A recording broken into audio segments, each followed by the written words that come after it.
Hello everyone. We're going to hear another awesome presentation by Hervé Raboni. As a quick introduction, Hervé sailed around the world as a participant in the 1993 through 94 Whitbread race, which also put Hervé at the 50th south latitude, where he circumnavigated our flat Earth. Hervé has sailed over 100,000 nautical miles and crossed the Atlantic 8 times. To summarize Hervé's presentation, if the globe were real, there should be roughly 24 time zones matching the pathway of the sun in relation to the rotation of the Earth as shown in this illustration. There should be 24 time zones in the north and 24 time zones in the south. These time zones should roughly match longitude lines, and the distances between these time zones should be equal in the north and south at the same latitude. I think everyone can pretty much understand that. Unknown to nearly everyone, this illustration here is misleading and doesn't match reality because there are actually 19 time zones in the north and 32 time zones in the south. That certainly doesn't make sense under the globe. So why are there more time zones in the south than in the north? It is because the Earth is flat. Under a flat Earth, the 24-hour time zones, like longitude lines, would continually spread out as the time zones move from north to south, as shown here. To hide this fact, the conspirators added extra time zones and half-hour time zones in the south and took away time zones in the north. For example, that is why you can have 4 time zones in the continental United States and 2 in Australia, even though they are about the same width. Time zones hide our flat Earth reality. Anyways, let's get to Hervé's presentation. Please remember that a lot of time and effort goes into these presentations and no one makes any money on this. I also want to thank Florian Mitchell for helping with the translation. Thank you. Bonjour, mon nom est Hervé Riboni. Je suis platiste depuis 7 ans. Je voudrais partager avec vous quelques réflexions concernant le dossier de la Terre plate qui, à ma connaissance, n'ont pas encore été mentionnés dans tout ce que j'ai pu voir et entendre sur le sujet. Le but de cette vidéo est d'amener de nouveaux éléments aux chercheurs de vérité pour aider à la conception d'une carte de la Terre plate. J'ajouterai que cet exposé un peu technique n'est peut-être pas recommandé pour ceux qui abordent le sujet. Mon expérience de marin professionnel dans des courses de voiliers en haute mer m'a amené entre autres à faire un tour du monde par les 50e de latitude sud qui passe par le cap de Bonne-Espérance à la pointe sud de l'Afrique, le cap Lewin en Australie et le cap Horn en bas de l'Amérique du Sud, communément appelé par les platistes le Grand Cercle. J'ai aussi traversé 8 fois l'Atlantique et parcouru plus de 100 000 milles nautiques. Ainsi, j'espère que mon expérience pourra contribuer à une approche un peu différente sur le sujet. Quand j'étais skipper, en tant que capitaine, j'ai beaucoup utilisé les cartes marines et quand je me suis ouvert à la théorie de la Terre plate, je me suis demandé comment on fait les manipulateurs pour passer d'une surface plane à une sphère sans que ce soit trop évident que quelque chose ne fonctionne pas avec les trajets, les distances et le positionnement des continents. Par quelle méthode les manipulateurs ont-ils réussi à tromper la population entière sans que cela ne paraisse sur les cartes que nous utilisons? Comme tous les platistes le savent déjà, la partie nord de la Terre plate est beaucoup plus petite en superficie que la partie sud, contrairement à la sphère du système héliocentrique où les deux hémisphères sont supposés être identiques. Il faut donc nécessairement, pour passer de la partie nord de la Terre plate à l'hémisphère nord de la boule, créer de la surface terrestre, agrandir cette partie du monde et étirer aussi les pays proportionnellement à la surface ajoutée. Cette transformation n'est pas quelque chose de discret. Il faut donc qu'il y ait des changements majeurs, quelque chose de visible et d'illogique pour réaliser ce tour de force. Pour commencer, regardons attentivement les fuseaux horaires. Les fuseaux horaires sont séparés en 24 heures autour de la Terre comme on le voit ici sur l'image. Ils se déploient de manière égale tout autour du globe, d'est en ouest dans le sens des longitudes. Ou, plus précisément, devraient être séparés en 24 fuseaux horaires identiques suivant la position du Soleil par rapport à la rotation de la Terre. Cependant, si on observe seulement la partie très au nord, on s'aperçoit que l'Alaska et le Canada sont étirés vers l'ouest et que petit à petit, ils empiètent sur le fuseau horaire qui est à leur gauche. Ils se décalent de plus en plus, à tel point que l'Alaska, au niveau du détroit de Bering, a une heure locale de 3 heures, alors qu'au même moment, Au même endroit, il est minuit en Russie sur exactement la même longitude. Il manque ici 3 heures, de 0 heure ou minuit en Russie à 3 heures du matin en Alaska. À l'ouest du détroit de Bering, c'est la même chose. On voit qu'il manque aussi 2 heures de fuseau, celui de 18 heures ici et celui de 20 heures. Donc, dans cette partie du nord du globe, il y a seulement 19 fuseaux horaires sur 24. En étirant le Canada, l'Alaska et la Russie sur moins de fuseaux horaires, ici et là, cela crée de l'espace au détroit de Bering ainsi qu'une large étendue de mer juste sous le détroit. Cela crée la superficie supplémentaire dont les manipulateurs ont besoin pour la transformation. Si à l'inverse, on garde le même étirement des deux continents, mais en utilisant les 24 fuseaux horaires, on se retrouve avec 3 fuseaux horaires juste sur l'Alaska. Et en parcourant ces latitudes d'est en ouest, on changerait de zone horaire sur trop peu de kilomètres, ce qui ne correspondrait pas aux distances sur le modèle de la sphère et éveillerait les soupçons. Maintenant, si l'on essaye de placer logiquement ces territoires avec les 24 fuseaux horaires officiels, le résultat se rapprochera beaucoup de cette vieille carte de la Terre plate, ou de celle-ci. Regardez comme l'angle des côtes du continent nord-américain et de la Russie sont différents que sur une map monde ou même sur la carte Gleason. Les côtes sont beaucoup plus proches sur la vieille carte. À mon avis, la Gleason est une projection de la sphère. C'est pour cette raison qu'elle n'est pas censurée sur Internet, c'est une fausse piste. Voyez la différence en supprimant des fuseaux horaires ou en les utilisant tous. Il n'y a presque plus d'espace supplémentaire sous le détroit.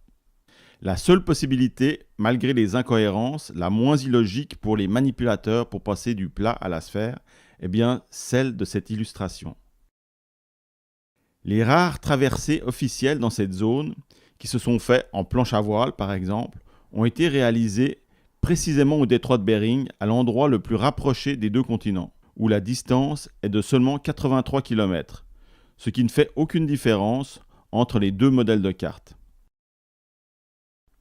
Par contre, pour une traversée plus au sud, il faut se rendre jusqu'à Vladivostok, 3500 km plus bas, pour retrouver la première ligne aérienne qui se rend à Seattle avant d'aller à Anchorage, ou de Tokyo à Vancouver pour les traversées maritimes. Ce qui laisse une grande zone ici, avec pour ainsi dire, pas de données crédibles quant à l'exactitude des cartes, sans trafic aérien ni maritime direct entre les deux continents, une région aussi mystérieuse et interdite que l'Antarctique, qui, avec la pseudo-rivalité USA-Russie de l'après-Deuxième Guerre mondiale, décourage encore de nos jours les curieux d'aller naviguer dans ces eaux peu accueillantes. Finalement, une zone idéale pour faire mentir les cartes. Si nous revenons au fuseau horaire et qu'on regarde maintenant les pays un peu plus au sud, les 24 fuseaux horaires sont présents et chaque pays utilise l'heure du fuseau horaire qui correspond à sa position. Encore plus au sud, à partir de la latitude 40 nord, on voit que les fuseaux horaires se multiplient avec des demi-heures et qu'il existe même 2 fuseaux horaires supplémentaires ajoutés dans le Pacifique Sud, à l'est de la Nouvelle-Zélande. Il y a donc officiellement 19 fuseaux horaires dans la partie très au nord du globe et au minimum 32 dans la partie sud. On remarque également que les endroits où les fuseaux horaires sont multipliés et ajoutés sont ou en pleine mer comme les îles du Pacifique, ou alors ont un littoral ouvert à l'océan au sud, comme l'Iran, l'Inde, la Birmanie ou l'Australie, de sorte que dans les deux cas, il est impossible de savoir comment se déploieraient ces multiples 32 fuseaux horaires sur une sphère, puisqu'il n'y a pas de large terre habitée au sud de ces territoires. Les 32 fuseaux horaires se perdent en mer, ce qui peut être pratique pour les manipulateurs afin de cacher la transformation. On remarque aussi que les USA et l'Australie ont sensiblement la même largeur, 4000 km pour l'Australie et 4500 km pour les USA, ce qui fonctionne sur le globe. Ils ont également une position en latitude comparable, bien que les USA sont un peu plus au nord par rapport à l'Australie au sud. Le remplacement en latitude est quand même assez similaire pour faire une comparaison des fuseaux horaires pour chaque pays utilisé sur leur largeur. Si on reporte leur position et leur largeur sur un globe, on voit ainsi que la largeur des fuseaux horaires entre le nord et le sud versus leur position à latitude n'est pas assez différente pour justifier une différence du double de fuseaux. Car en effet, nous constatons qu'il y a 4 fuseaux horaires aux États-Unis et seulement 2 utilisés en Australie pour la même largeur de pays. Bien qu'en Australie, ils aient rajouté au milieu une zone d'une demi-heure pour nous faire croire à un 3e fuseau, et que l'Australie, sur cette fausse projection, déborde sur le fuseau horaire des 22 heures. Il y a en fait, pour les Australiens, que 2 zones d'heures de passage du Soleil qui sont réellement utilisées comme indiqué ici. Sur les illustrations de fuseaux horaires, l'Australie apparaît beaucoup moins large que les USA, même en la faisant déborder sur le fuseau des 22 heures, ce qui à mon avis n'est pas la réalité puisque cette zone horaire n'est pas utilisée. La différence de largeur vient du fait que les fuseaux horaires sont parallèles sur cette illustration, alors que dans la réalité, sur la Terre plate, ils s'élargissent en se dirigeant vers le sud, ce qui concorde avec la grande largeur de l'Australie et l'utilisation de seulement 2 fuseaux horaires, comparativement à 4 fuseaux horaires pour les USA. Si on place les USA et l'Australie sur les fuseaux horaires de la Terre plate, alors les heures utilisées des 2 pays sont logiques. Comme les fuseaux ne s'élargissent pas vers le sud sur cette projection, il est obligatoire d'étirer les surfaces terrestres au nord pour garder les fuseaux horaires parallèles et ainsi maintenir l'aspect d'une boule avec 2 hémisphères symétriques. On constate que tout cela n'a aucune logique sur une sphère avec 2 hémisphères symétriques, mais par contre est beaucoup plus cohérent sur une Terre plate avec la partie nord plus petite que la partie sud. Sur un schéma simplifié, les fuseaux horaires modifiés des manipulateurs ressembleraient à ceci sur une Terre plate. On remarque que plus on s'éloigne du centre, plus les manipulateurs ont créé de fuseaux horaires, pour cacher les plus grandes distances pour changer de zone horaire du sud par rapport au nord. Pour boucler le tour de la Terre, nous voyons qu'en continuant vers l'est, ici, l'étirement des pays diminue du nord au sud pour retrouver le bon fuseau horaire à la longitude 0 de Greenwich, avec le soleil à nouveau bien placé, prêt pour le tour suivant. Alors, puisqu'on parle de l'Australie et des USA, il y a quelque chose d'intéressant à observer ici. On a les 2 trajets qu'on peut comparer. Celui des États-Unis de Savannah à San Diego et celui de l'Australie de Sydney à Perth. Donc, ils font très proche de 3900 km. Les deux trajets. Et pour celui des États-Unis, on est au 33e de latitude nord. Et pour celui de l'Australie, c'est le 33e de latitude sud. Donc, vu cette disposition, on pourrait se demander, comme la Terre plate a des fuseaux horaires qui sont plus larges au sud qu'au nord, est-ce qu'on pourrait voir une différence sur les levées et les couchers de soleil, c'est-à-dire sur le temps d'ensoleillement qu'on va avoir depuis Sydney, le lever de soleil, et Perth pour le coucher de soleil. Et la même chose, évidemment, pour en haut, Savannah, le lever de soleil, et puis à San Diego, le coucher de soleil. Qu'est-ce que c'est la durée d'ensoleillement, que ce soit sur les 2 solstices ou l'équinoxe? Alors, ce qui est intéressant, c'est qu'il n'y a absolument aucune différence entre les deux. Sont d'une symétrie parfaite. Les durées, les temps d'ensoleillement sont exactement les mêmes pour la distance et puis le 33e degré de latitude sud ou le 33 degrés de latitude nord. Pourquoi ça? Est-ce que c'est parce que la Terre est un globe? Pas du tout. On va voir tout de suite pourquoi c'est comme ça. Alors, ce qui définit plutôt notre temps d'ensoleillement entre le lever du soleil et le coucher. Tous les platistes savent que le soleil il se déplace comme ça d'est en ouest.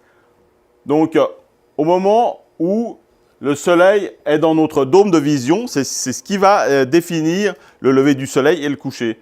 Donc, on a notre petit observateur ici. Le dôme de vision, schématiquement, se situe comme ça. Au moment où le soleil arrive en bas de notre dôme de vision, ben, c'est le lever du soleil.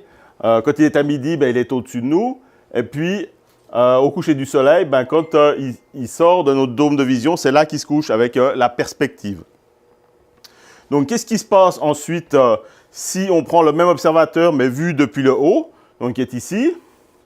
Eh bien, c'est selon l'angle que va prendre le soleil dans sa course dans le ciel qui va donner évidemment la durée de l'ensoleillement.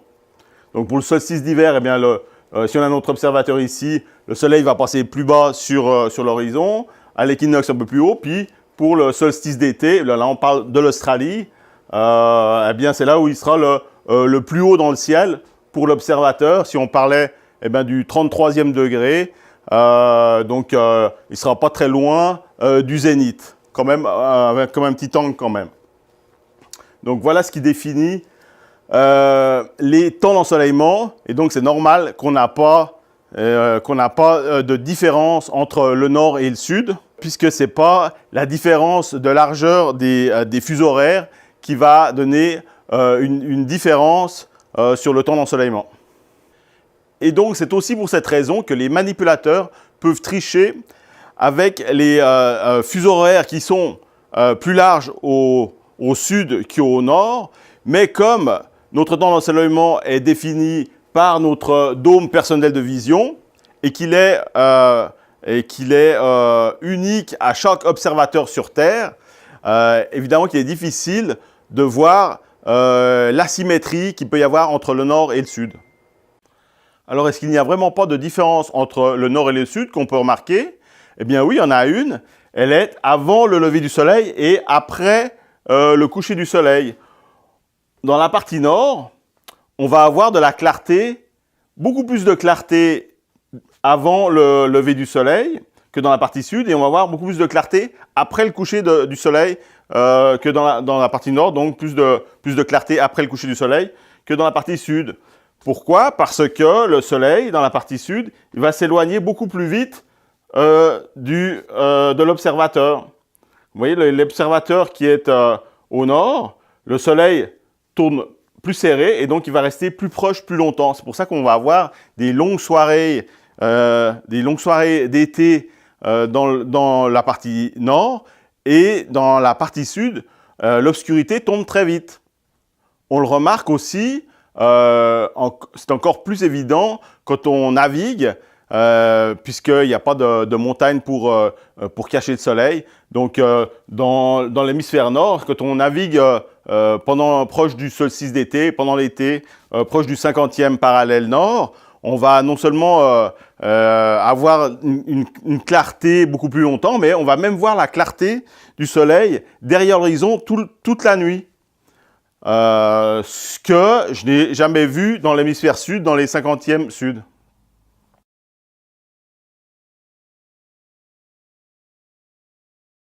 Le gros problème à régler pour les manipulateurs se trouvait au détroit de Bering. Il manquait déjà 3 heures en Alaska pour compléter les premiers 12 heures de fuseau horaire. Les manipulateurs avaient besoin d'un miracle au détroit de Bering, soit d'arrêter le temps pendant 3 heures, ou avancer de 21 heures et retrouver la bonne heure solaire un jour plus tard. Mais comment faire? Et qu'y a-t-il de très spécial au détroit de Bering? Oui, c'est ça, la ligne de changement de date. Donc la ligne de changement de date. La ligne de changement de date, officiellement, sur la sphère, elle est de cette manière-là. Donc, on a les deux fuseaux horaires ajoutés, 13 et 14, qui se trouvent ici. Évidemment, pour donner l'illusion de la symétrie de la boule, une fois ajoutés les fuseaux supplémentaires 13 et 14, on fait revenir la ligne de changement de date sous le début de la ligne ici. Sauf que si on regarde sur la Terre plate, ici, on s'aperçoit que les 13 et 14, ils peuvent très bien aller jusqu'au bout de la Terre plate, ici, pour pouvoir rajouter des fuseaux horaires. Et dans ce cas-là, on va évidemment mettre le numéro 1 du fuseau horaire qui devrait se situer normalement ici, juste après la Nouvelle-Zélande. on va pouvoir le déplacer après les 2 fuseaux horaires supplémentaires. Pourquoi? Parce qu'ici, il n'y a que de la mer, personne n'habite. Donc, aucune terre habitée. Donc, on peut sans problème pousser le tout et recommencer avec les fuseaux horaires 1, 2, 3, 4, 5, 6, 7 jusqu'en Amérique du Sud. Alors, bien sûr, on fait apparaître les 2 fuseaux horaires supplémentaires, 13 et 14, à l'équateur, puisque au nord, on ne veut pas en rajouter des fuseaux horaires, on veut en enlever pour garder l'illusion de la symétrie de la boule. Donc, on le fait commencer à partir de l'équateur et on l'amène jusqu'en bas de la Terre plate. Et ensuite, comme on n'a pas de terre habitée à l'est de la Nouvelle-Zélande, on peut très bien commencer donc le premier fuseau horaire officiel à l'est des 2 fuseaux horaires ajoutés. On peut dire aussi que la ligne de changement de date est l'endroit idéal pour supprimer et ajouter des fuseaux horaires, car comme il y a un changement de date, justement, c'est beaucoup moins évident qu'il va ou manquer des heures ou en ajouter.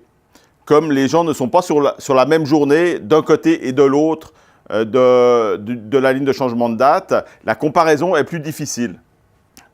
Donc juste à la ligne de changement de date, on a enlevé 2 heures, 2 fuseaux horaires donc, à l'Alaska, qui commencent à 3 heures, comme on l'a vu, et on en a ajouté 2 à partir de l'équateur. Ça, c'est juste sur la ligne du changement de date. Mais sur l'ensemble de la sphère, on en a 4 qui ont été retirés au nord et au moins 8 au sud qui ont été ajoutés. Donc, dans cette zone ici, il n'y a pas de terre habitée. Donc, il n'y a pas de référence sur la longueur, la distance que devrait être un fuseau horaire. Donc, si on prend par exemple les concurrents du Vendée Globe, quand ils naviguent dans cette zone-là, ils ne peuvent pas avoir de référence. On peut très bien ajouter 2 fuseaux horaires et on ne peut pas le remarquer. Ici, pour aller un peu plus loin dans l'explication de la déformation, j'ai tracé la déclinaison magnétique. Donc, il y a 2 vidéos à voir pour comprendre pourquoi et comment ils ont ils ont mis en place une déclinaison magnétique pour pouvoir faire la transformation de la Terre plate vers la sphère et de pouvoir utiliser des cartes de la sphère tout en étant sur une surface plane. Donc, avoir ces deux vidéos, mais disons pour être résumé, on va dire que pour la partie sud, la déclinaison magnétique va dévier, parce que c'est une déclinaison S, elle va dévier les directions dans ce sens-là, par ici, ce qui correspond à nos 2 fuseaux horaires qui ont été rajoutés ici. On va déplacer les directions, les caps des bateaux vont être déviés dans cette direction. Et pour le nord, c'est plus pour une transformation d'une surface plane en un hémisphère, de manière à étirer la surface terrestre. Alors voilà, c'est tout pour cette capsule. Si vous voulez voir les 2 vidéos sur la déclinaison magnétique qui expliquent comment on a pu transformer nos cartes donc d'une surface plane en une sphère sur les cartes que nous utilisons, c'est sur la chaîne de Taboo Conspiracy. Elles sont en anglais, mais c'est un anglais vraiment de base puisque c'est moi qui fais la présentation. Donc voilà, je vous dis à bientôt et merci de votre écoute.